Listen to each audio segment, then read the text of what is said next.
500-year purpose. 500-year purpose. What would you do if you knew you would have 500 years on this beautiful spinning globe? How would that impact your creative purpose, your sense of time horizon when it comes to what's possible for you to create, build, contribute to, actualize, and manifest in your lifetime? And then the question becomes, given the fact that it's unlikely that you will actually live 500 years, why not operate in a similar modality, in a similar mode of operation, in a similar mindset when it comes to a long time horizon? I've thought about this concept for a long time, sort of in the back of my mind, and it resurfaced recently, and I just love the idea of long games. There's a long game that you can play. And we think about this often with, say, 10 years. Well, we don't think about it often, but some people might be thinking about it. The idea of this quote of, we underestimate what we can do in a year, and I guess the better framing would be, we overestimate what we can do in a year, and we underestimate what we can do in 10 years.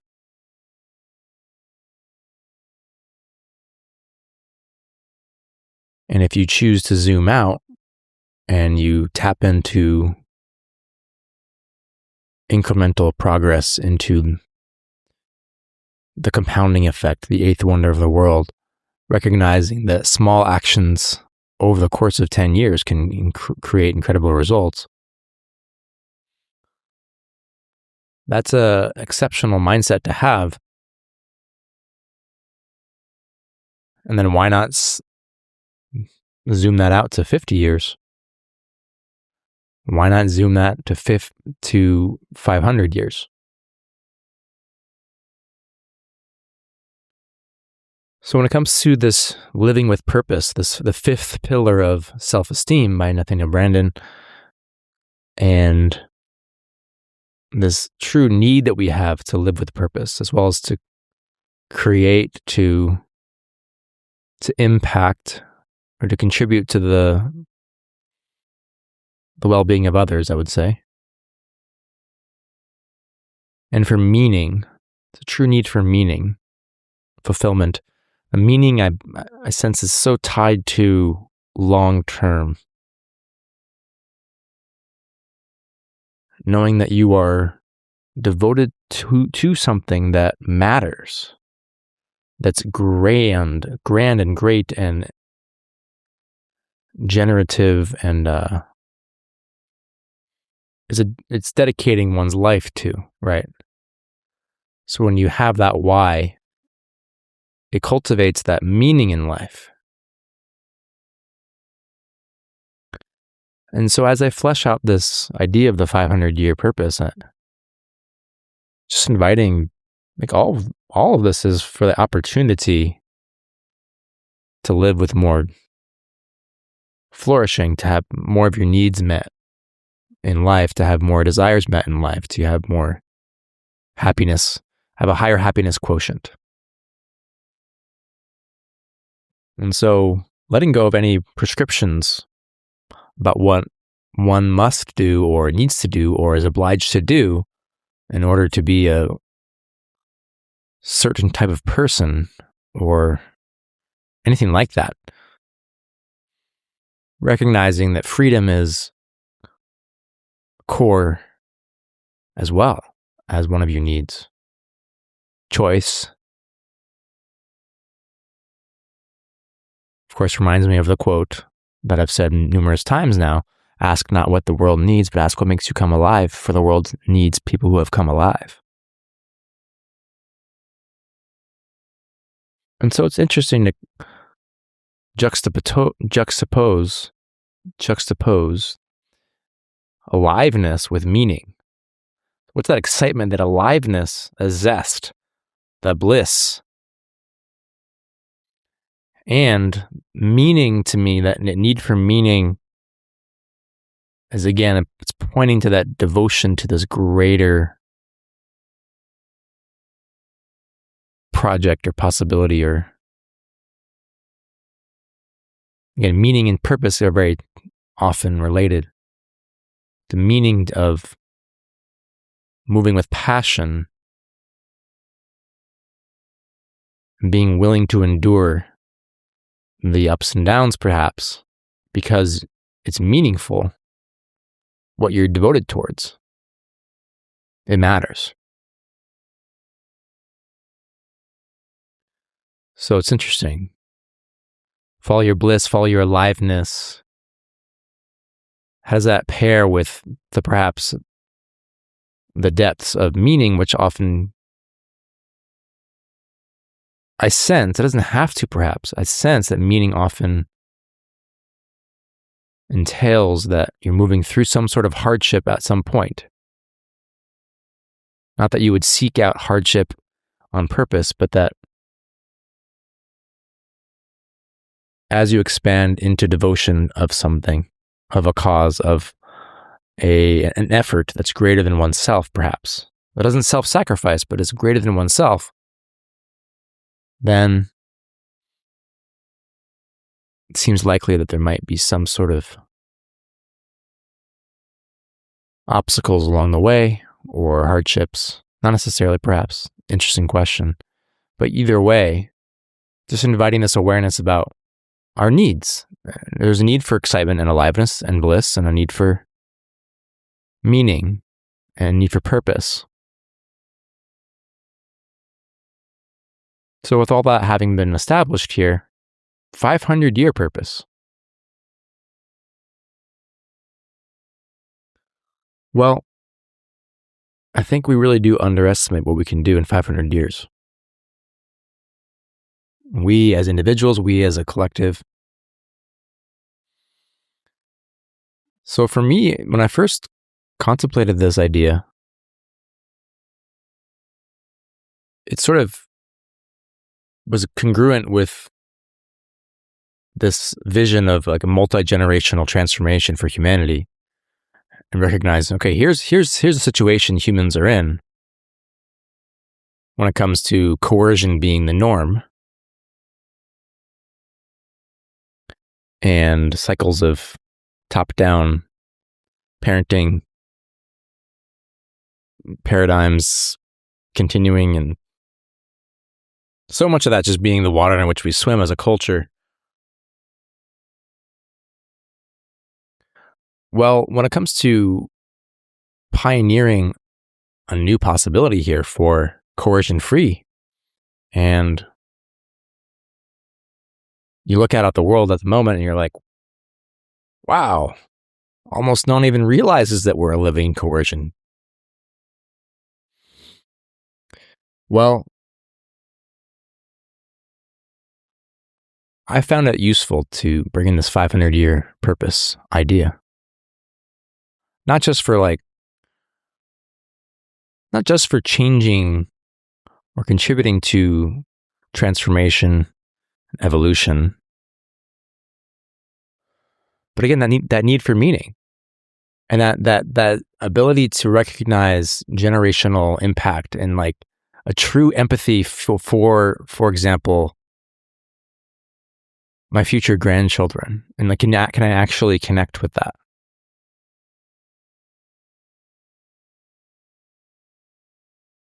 And how can I create ripple effects and butterfly effects for the positive? And it's really not about self-sacrifice. It's not about altruism. And this is one of the keys here. Again, that Jackson and I talked about on the last podcast quite a bit, but continue to emphasize. I guess that's really why it matters to recognize this juxtaposition of aliveness and meaning, because often we think of meaning as devotion and then self-sacrifices. I'm going to devote myself to this meaning and purpose, and then I don't matter as my own joy right now. It's just about deferential joy. It's just about serving others. And I want to shatter that. Let's integrate in the excitement, the bliss, the aliveness. So you're doing it for you. You're doing it out of enlightened self-interest. You're doing it because you want to. So I want to experience the internal sensation, the feeling that arises as a result of needs getting met, the positive feelings that arise as a result of me creating a cathedral, creating cathedrals in my day-to-day life, one brick at a time.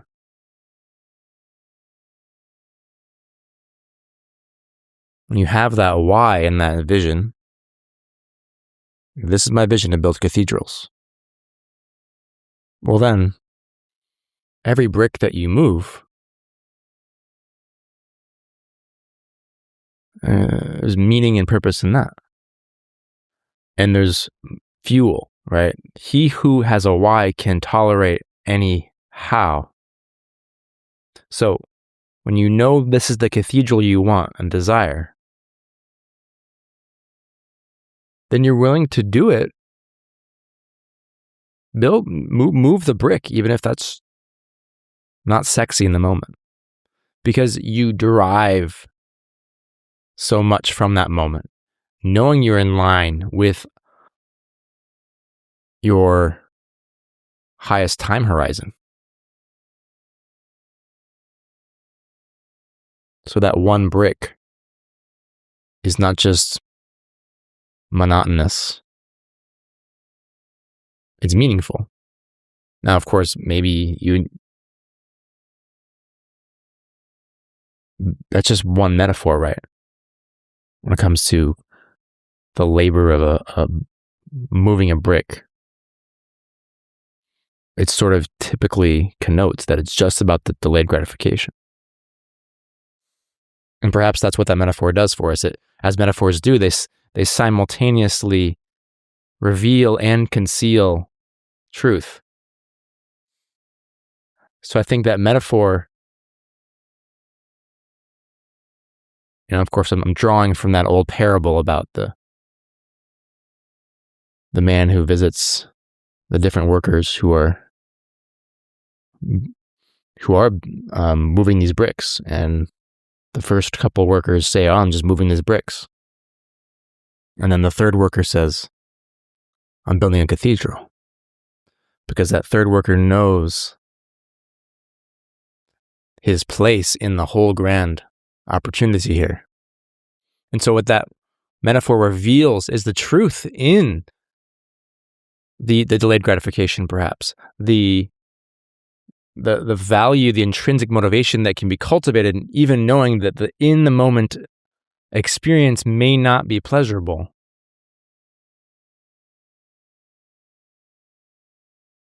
In that particular sense, but there could be a pleasure that comes in knowing that it's for the cathedral, right? So that's what I'm pointing at. There's sort of these different flavors of intrinsic motivation. There's doing it there's the intrinsic joy of playing a game, for example, that you're enjoying in the moment. The immediate pleasure of playfulness. You're doing it for its own sake, and you're not doing it for the future. And then there's a different intrinsic motivation. It's knowing your big 500-year purpose. It's knowing the big picture. And then you're willing to do what you need to do to experience that, and you're still motivated by that. So that third worker is motivated by the... And what that metaphor conceals, perhaps, is maybe there are activities that merge these types of motivations together, where you could be experiencing the playfulness in the moment and experiencing the pleasure that comes from meaning and devotion to the future. Yeah. So that kind of right there, that's pairing again aliveness and meaning, I would say.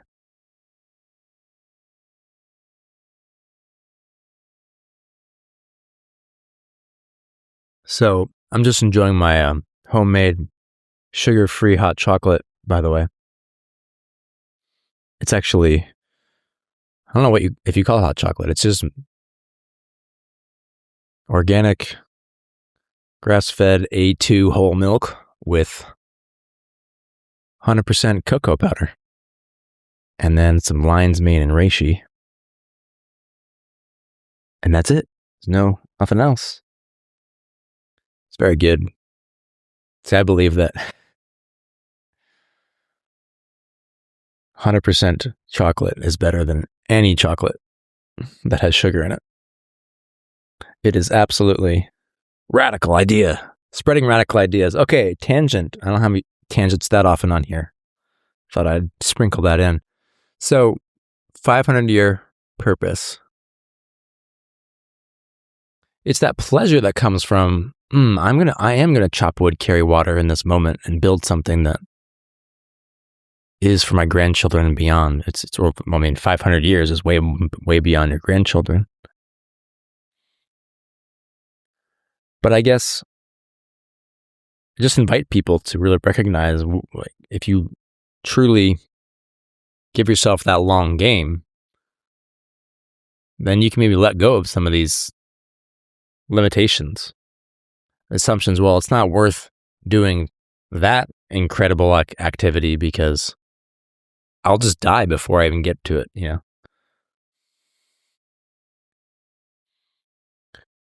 But it just seems worth doing. Like, you get to the end of your life, let's say you get to the end of your life and you're like 90, and you worked on something for 40 years or whatever, for 40, 60 years, that was this enormous endeavor, but you didn't actually finish it. But you built the foundations. And now there's somebody else who's impacted by that builds off of that, right? So for me, when it comes to this, so much tied to my vision for a free world. One in which children flourish. Children are respected as full status people, and their consent is respected. And from there, we build new roots for new paradigms. So for me, it's aligning with truth and life rather than disassociating from truth and from life, meaning in contact with my organism and the needs that my organism has and the needs that other organisms have, namely my other fellow humans, all have needs, and I have needs. And this is the animating force that Jackson and I talked about last episode. So being in touch with this natural flow of life, the ecology of my system, of my desires, of my intrinsic motivation, and that entails being willing to look at the truth about who I am and truth about reality, right? So looking at the nature of reality, right? Nature, how does the world work? What is the natural flow? That is taking red pills. That is doing the internal shadow integration, self-development, and so forth. That is really questioning your relationship to your parents, just individuating and becoming whole. So all of that, the grokking that I've done, the integration of concepts from philosophy of psychology the past 15 plus years, and recognizing the nature of the parenting paradigms and the nature of the schooling paradigms, and then building from first principles the way I've done and how I've outlined in this podcast, the nature of healthy parenting and nature of healthy education mindsets, education philosophies, and recognizing those two roots for a new paradigm for all of humanity, and building off the principle of self-ownership. All of these are having grokked and understood concepts and principles. And that's looking at the truth, right? It's aligning with truth. It's cultivating integrity. And how can I align my life in integrity with that? So I say all this for me as this groundwork for my 500-year purpose, in the sense of I'll just say it, cut to the chase here. What I believe is that when one integrates truth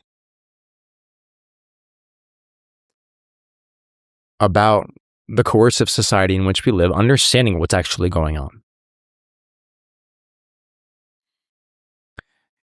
and then one gets in touch with one's own truth and one's own power and one's own self-esteem, which means that need for purpose, that need for aliveness, that need for creativity, the need for empowerment,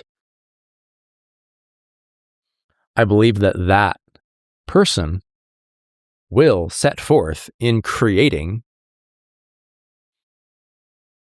harmony on this planet, harmony for humans. That if you truly are in touch with your truth, with the truth about objective reality, about the nature of the world and yourself,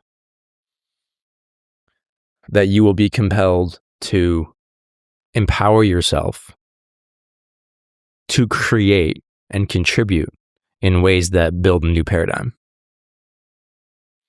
that create peace on earth, that eliminate coercion in this world, that create new systems outside of the old ones, and that also activities and purposes that bring you joy and aliveness and bliss and excitement, and that's a whole quest of self-knowledge. And again, it's interesting to think about that Howard Thurman quote about ask not what the world needs, because you would think that if you're taking on this, I'm recognizing this is the nature of the world. I'm recognizing, in order to be in alignment with life, animating life, it's like I need to create and contribute towards new systems being created. And so there can be a sense of, I need to do this. I need to defer my own pleasure in order to change the world or something, transform the world, create new paradigms. I don't like this phrase, change the world, anymore. I guess it's just so cliche, but I like the phrase create new paradigms. So I'll go with that.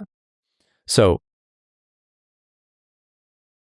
it's interesting, the semantics there, because that's my point. It's like, we think that we need to defer sometimes. We think we need to defer in order to help all of humanity or something. And it's a self-sacrificial thing, but it's like, no. You also get to do what makes you come alive. And there's no obligation here. So what I'm just asserting and hypothesizing is that when you're in touch with truth and in integration of truth about the reality and your own self, that it will be the natural outcome that you will create and contribute to new paradigms. Now, that could be a call to adventure for a hero's journey, though, just hearing me say that. Maybe that's dormant in you right now. Maybe you feel uncomfortable about that task to go forth on that hero's journey. But I believe that when you actually do the introspective work and you clarify what's going on here, that you're like, I need to do something, whether that's, creating new education option, whether that's raising a healthy family and sharing those healthy parenting ideas with others, whether that's creating decentralized currencies, whether that's helping people with tech independence, whether that's something with, physical health and nutrition, helping people get off of these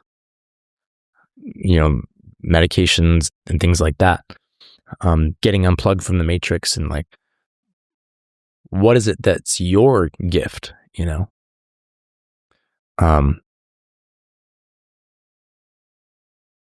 it's funny because, like, if you think about, like, okay, well, now let's say that the world is fully free and coercion free, and we have heaven on earth and paradise or whatever. Now what are you going to do? And it's like, well, maybe you just go play in the sand and, like, watch the sunset and create art and dance and play with your children, and like maybe that's what you want to do right now. And so you could say, well, I don't want to contribute to the new paradigms for humanity. I just want to make art. Well, I mean, look, I'm not going to here to make universal prescriptions about what you do with your time. If that really makes you come alive, then maybe you are contributing by default. It's interesting to think, well, if you're not seeking to create new paradigms, but you're just doing what you love and you're enjoying life, maybe that is actually, as a byproduct, creating the new contributing to a new paradigm, because you are taking care of your own desires. You truly are in touch with your own desires. My hypothesis is that truly every human, when they're fully in touch with every part of themselves, and they're fully integrated, and they're fully clear on what's going on in the systems in this culture, they fully, like, they're at least on that path of looking at the truth of their childhood and all the things, and they're like getting in more and more activated towards aliveness, vitality, wholeness,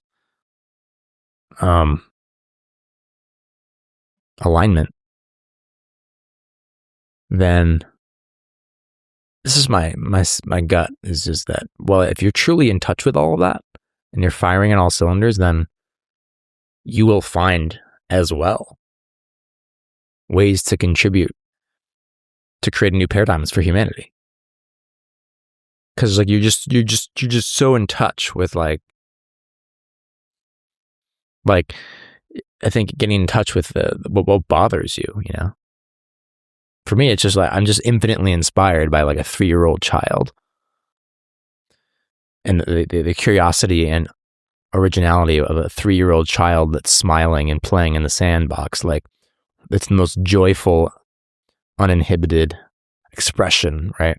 And then what bothers me is, like, a child going on a school bus at age 5. Like, that bothers me. That bothers me quite a bit. A 5 or 6-year-old child being compelled to wait at the school bus stop and enter the school bus with the backpack and just, like, going into the part-time prison. That bothers me.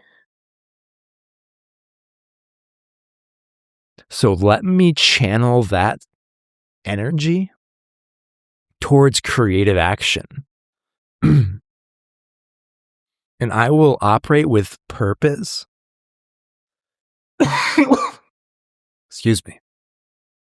I will operate with purpose in such a way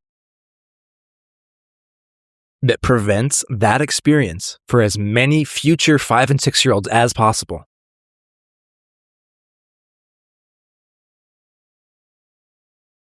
How many children, how can I impact in the future through ripple effects so that the alive, creative, joyful spirit of that 3-year-old who's playing and asking questions infinitely, that spirit is not crushed.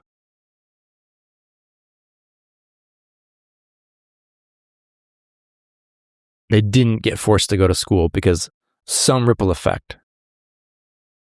And that alive spirit in that child continues to blossom. So that's my cathedral, Like, I'm here to create and build And it's an endless amount of motivation. It's an endless amount of desire to point myself towards grand possibilities of impact and to defer in my daily choices, to defer things that don't align with that, right? So this is one of this is where the value kicks in with the 500-year purpose, because it's like when you have 500 years, then it's like you stretch out the time horizon, and there's nothing that you can say that justifies not having enough time to do what you need to do what you want to do. Because if you give yourself 500 years, you can make progress every week, even if at the beginning it's not a high percentage of your time. Right? But what living with purpose really entails is having alignment with your highest purpose, and that highest purpose coming all the way down into a present moment choice. It's Saturday morning, you wake up. Are you going to check your phone and scroll? Or are you going to do something intentional, creative? There's no prescription here. There's not necessarily a problem to scroll. Again, I'm going to affirm that. What I'm appealing to is enlightened self-interest. It could be the case that you have a need for downtime and fun and variety to scroll on the phone. I bring that up because it's an example, because a lot of people get distracted from what they actually want to do. Now, I think I'm just going to make a little tangent here about the scrolling thing because it's interesting. The whole idea of like self-help world saying that the scrolling is a problem ends up becoming a new problem, I think. It ends up becoming this renunciation of the thing, and then you don't have freedom over the thing. Now it becomes this thing that you're like afraid to do, that you're doing, and you're judging yourself for doing. And we strip out all that judgment. We strip out any moralization, prescription, obligation. What's the good thing to do? Just what do you are you actually in touch with your desire? Like that's what we're talking about in the last episode. It's like, what do you actually want to do? Really, actually, which integrates in current and future self. Integrates in your needs. Are you aware of your need for fulfillment and meaning and purpose and accomplishment and self-esteem? These are all needs, right? It's like, are you missing out on a higher happiness quotient because you're choosing an activity that's not truly what your true self wants to do?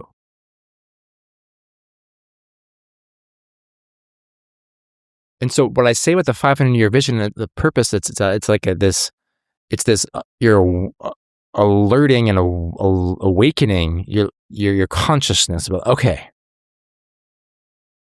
what can I do in my own power over the course of a lifetime that actually is powerfully meaningful? So meaningful that I don't even know if I can finish it in one lifetime. But I'm going to operate as if I'm going to live 500 years. And I'm going to get started because it might take 500 years for humans to create new paradigms. I think it could take less, but let's just say for now, it might take 500 years for children to be no more children who are being coerced to do things. Right? I'm willing to do that if it takes 500 years. You think the early slave abolitionists cared about how fast it was going to take? Imagine it's like, I don't know the history of abolitionism, but like whatever the year was, where let's just talk about conventional, United States history here of slavery in United States. Some point there was a day where a human being in this landmass, whatever it was, 17th century, 18th century, 19th century, probably more like 18th century. At some point, there was the early abolitionists. At some point, there was a person who said to himself or herself, this isn't okay, even though the rest of the world thinks it is.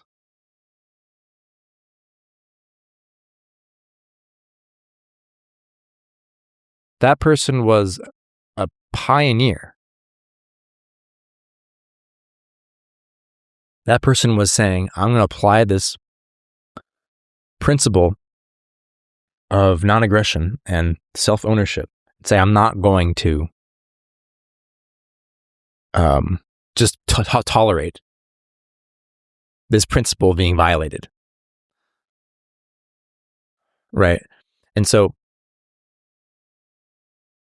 the early abolitionists didn't see the end goal happen in their lifetime. But without them,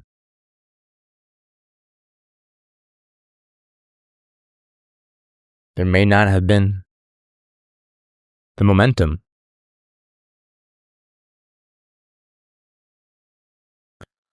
to eventually abolish slavery, at least slavery in that form.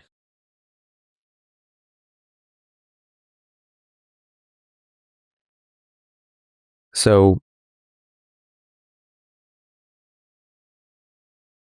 I guess it goes back to that truth in life. Are you in touch with truth? This is the nature of the thing. The children are being coerced.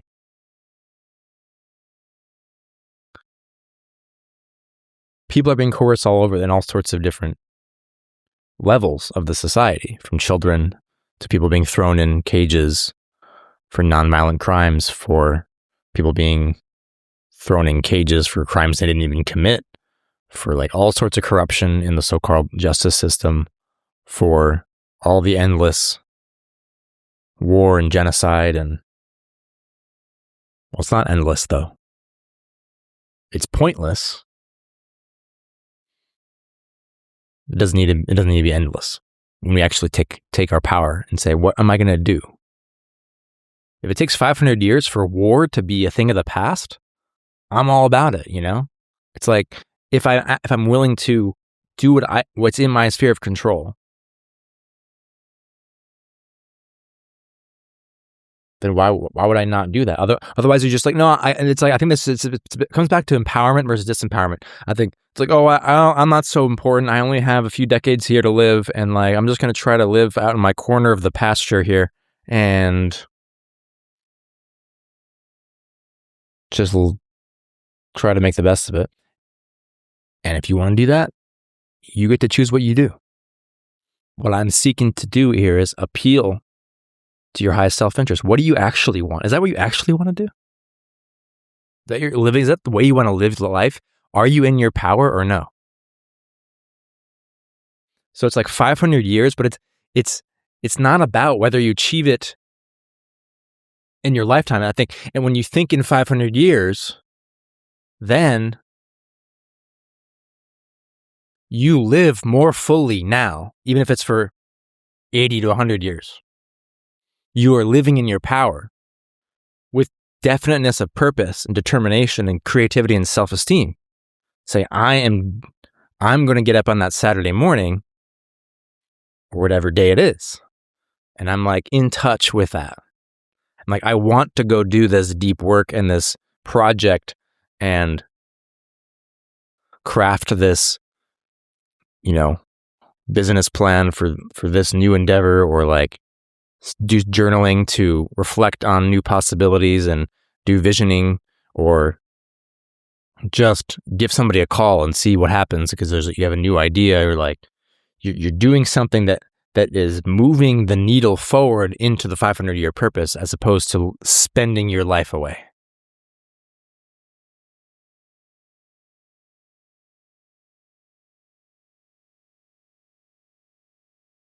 because you want to, because you actually want to, because you're fully in touch with full desire and full intrinsic motivation. So this is the whole limiting belief structure to shed, where it's about, I know I'm supposed to do this thing in order to be an amazing person. It's like, maybe average Joe who's just hanging out is more enlightened than you if you're trying to create new paradigms out of obligation. It's like, it's literally about desire.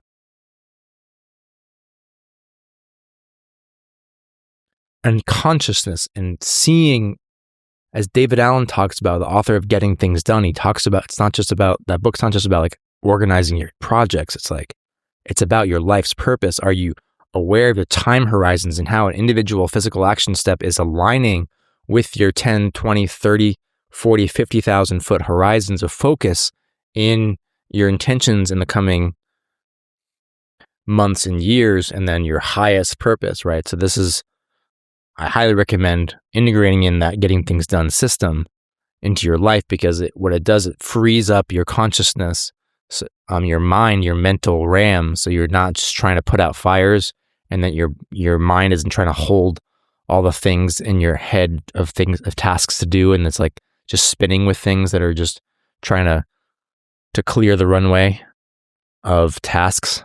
So you can't think at higher time horizons. When you do integrate in the Getting Things Done system, it integrates in, it frees your psyche so that your projects are all externalized in a second brain, so to speak, and you can see everything much more clearly about what is on your plate, and then you can adjust accordingly the different levers and adjust your priorities and all these things. But when you integrate that system, you free up your mind to think about what is it that you want. What is your 500-year purpose? That's ultimately what that book's about, that system's about. So I'll link to a TED Talk or a website about that on the Getting Things Done as a side note. But the point there is, like, are you in line with your highest purpose? And then you wake up on a Saturday and there's like, it's a desire to, I'm not going to check my phone. I'm going to invest in this creative project that's not urgent. It's an important thing, but it's not urgent. It's like a long game project because I want to, because I know that I'm following my bliss here.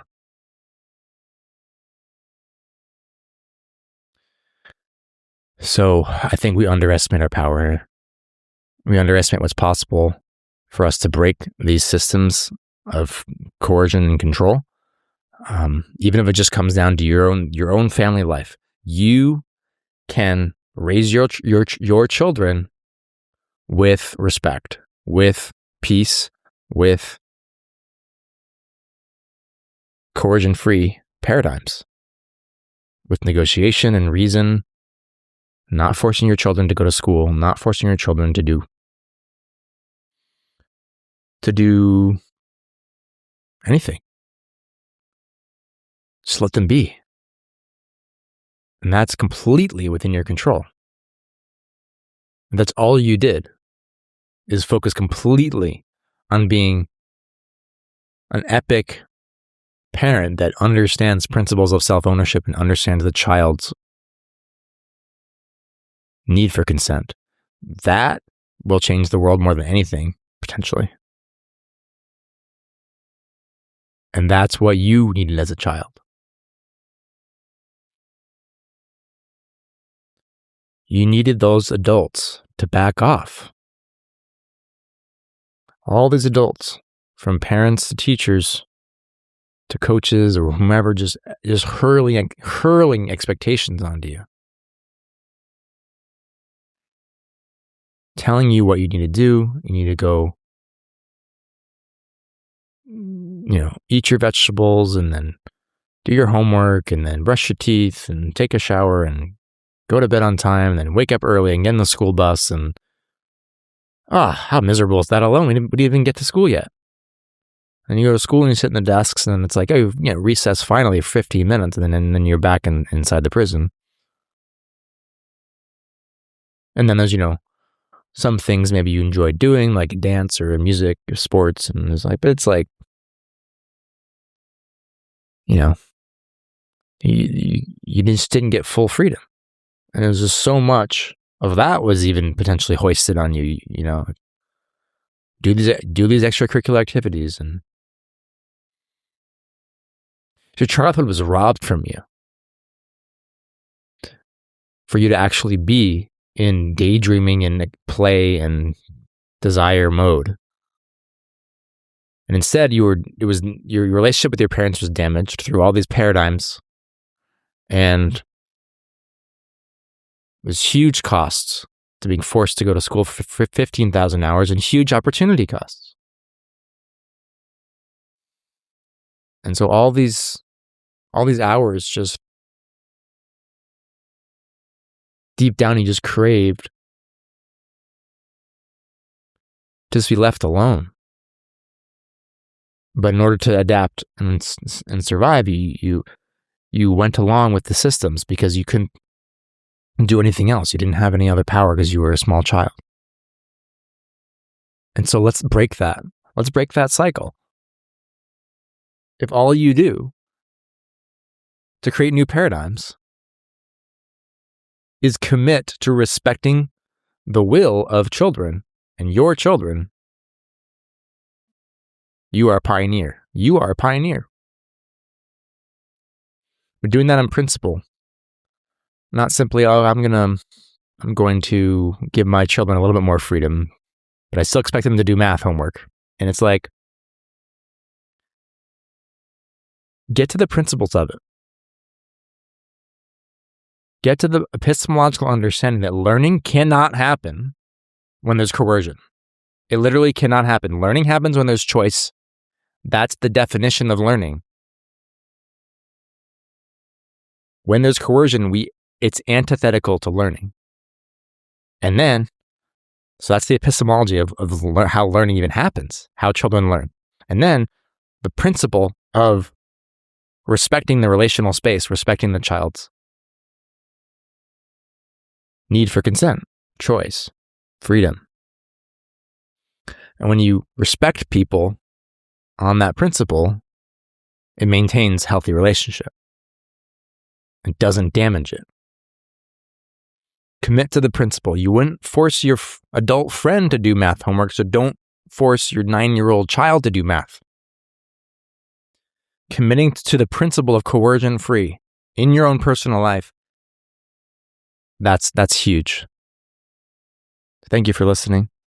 Sending much love and also compassion, knowing that given all of these systems, given the childhood that you experienced and the sickness in which you found yourself in this culture, giving yourself grace and compassion for even being willing to look at the truth of that and being willing to entertain that and seeking to put Humpty Dumpty back together again here and seeking to come back to clarity, to consciousness, to